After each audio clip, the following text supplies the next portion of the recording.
The cedar fence had stood for 12 years, weathered but sturdy, marking the boundary between my property and the woods beyond. I'd built it myself the summer after moving into Riverside Estates, back when the HOA was just a formality and Mrs. Henderson, next door, would bring over lemon bars on Sundays. Those days were long gone. I was spreading mulch around my tomato plants when I heard the trucks.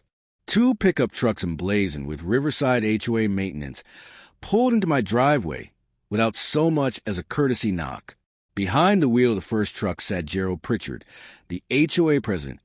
His face set in that self-satisfied expression I'd come to loathe over the past 3 years. "Morning, Marcus," Gerald called out, stepping down from his truck with a clipboard. "Here to take care of that fence situation." My stomach dropped. What fence situation? He made a show of consulting his clipboard. "Your rear fence is in violation of updated community standards.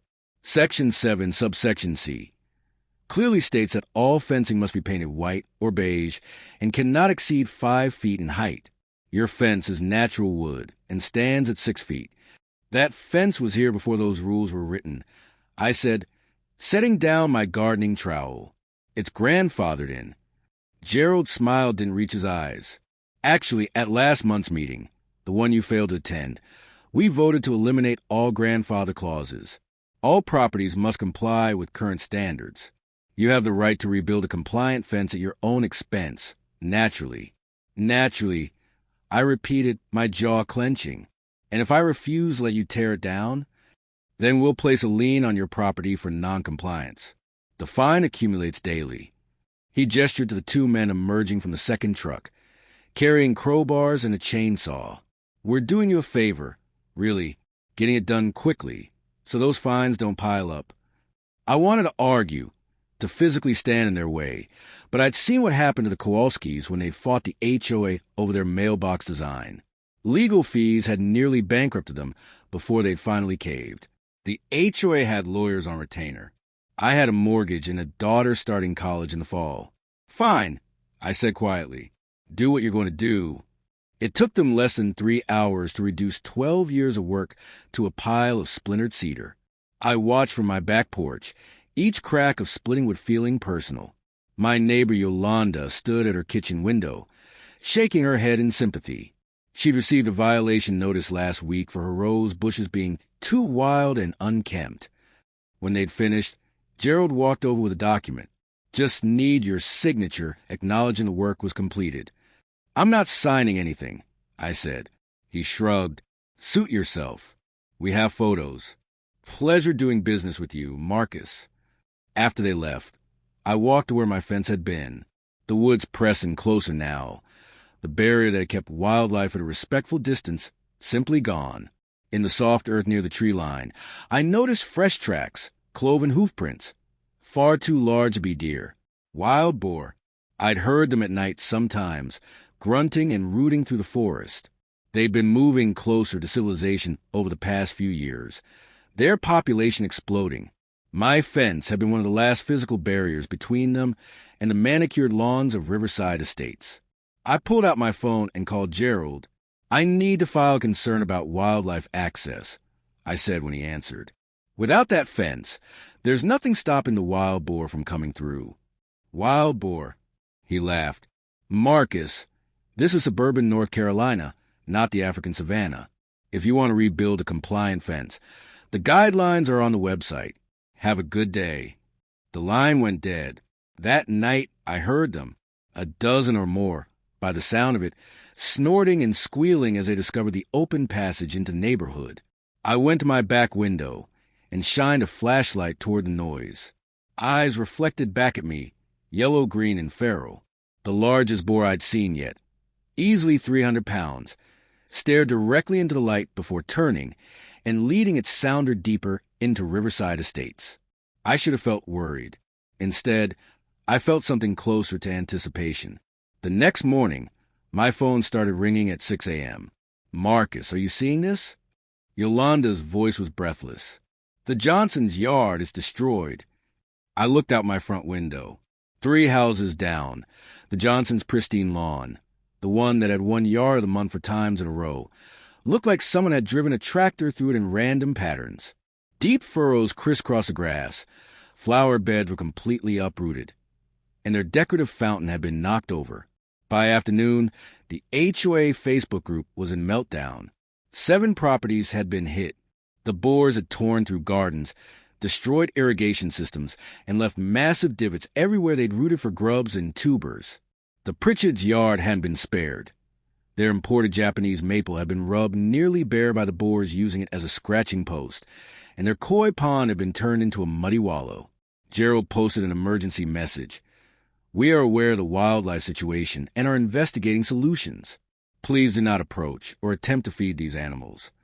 I commented, I mentioned this concern yesterday. Perhaps we should discuss reinstalling barrier fencing. He deleted my comment within minutes. The HOA held an emergency meeting that Saturday. I made sure to attend this one. The community center was packed, angry homeowners clutching photos of their destroyed properties. This is completely unacceptable. Mrs. Henderson stood up, her previous friendliness replaced by fury. I've lost 15 rose bushes. Do you know how much those cost? We're working with animal control. Gerald said from front, sweat beading on his forehead despite the air conditioning. They're setting traps. Traps? Mr. Johnson stood up, red-faced. There are dozens of them. They came back last night and finished off my wife's vegetable garden. Everything she'd been growing for farmer's market gone. What about the fence situation? I asked, standing up. All eyes turned to me. My fence was specifically positioned to prevent exactly this. It had been doing that job for 12 years. Your fence was not compliant with community standards, Gerald said stiffly. Neither are wild boars tearing apart our yards, Yolanda called out. Several people laughed. The fence option is cost prohibitive, Gerald continued. We'd need to fence the entire perimeter of the community. We're looking at alternative solutions. How much would fencing cost? Asked Mr. Chun, the treasurer. Gerald shuffled his papers. Initial estimates suggest $50,000 to $70,000 for proper wildlife-resistant fencing. The room erupted in angry muttering. How much have we spent on lawyers this year? I asked loudly. Filing liens and sending violation notices? Gerald's face went purple. That's not relevant to this discussion. Last year's budget showed $42,000 on legal fees, Mr. Chin said quietly, checking his phone. Most of it for compliance enforcement. The mood in the room shifted. I could feel it the moment when the HOA's carefully maintained authority began to crack. For the next 2 weeks, the Boars owned Riverside Estates at night. They became bolder, showing up earlier in the evening, traveling in larger groups. Animal control managed to trap 3, but it barely made a dent. The HOA tried motion-activated sprinklers, ultrasonic deterrents, and even hired a specialist who spread predator urine around the perimeter. The Boars didn't care. The neighborhood began to look like a war zone. Lawns were cratered, gardens demolished, decorative landscaping reduced to mud pits. The same pristine uniformity the HOA had fought so hard to maintain was being systematically destroyed by 300-pound pigs with attitude. Insurance claims piled up.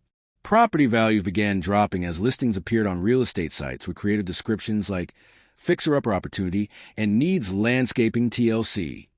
The HOA reserve fund, already depleted by legal expenses, couldn't cover the repairs. Finally, 3 weeks after my fence came down, Gerald Pritchard knocked on my door. He looked exhausted, his usually crisp polo shirt wrinkled, dark circles under his eyes. Marcus, I'd like to discuss a solution. I invited him in and made coffee. We sat at my kitchen table while he explained the HOA's proposal. They would pay to reinstall my fence, my original fence design, natural cedar, 6 feet tall, and extend along the entire wooded perimeter of the community. In exchange, I would agree not to pursue legal action for the forced removal of my original fence. We're also suspending the grandfather clause elimination, he added quietly, and establishing a committee to review all future rule changes before implementation. What happened to Section 7, subsection C? I asked. We're revising it. Sometimes community character matters more than uniform appearance. He looked down at his coffee.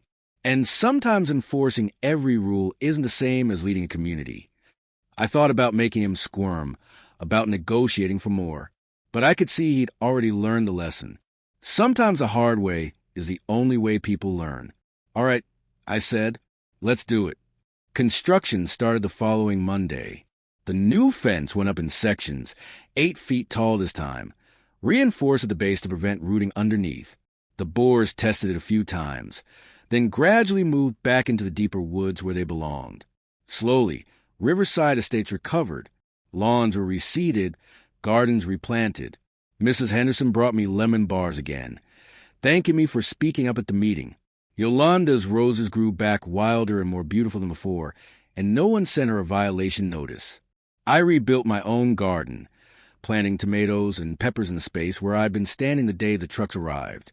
Sometimes in the evening, I'd hear the Boars snuffling around on the other side of the fence, and I'd smile. The fence still stands, weathered cedar marking the boundary between order and wilderness, a reminder that some barriers exist for good reason. And every time Gerald Pritchard drives past my house, he slows down just a little, looking at that fence, remembering. Some lessons stick better than others. This one came with tusks.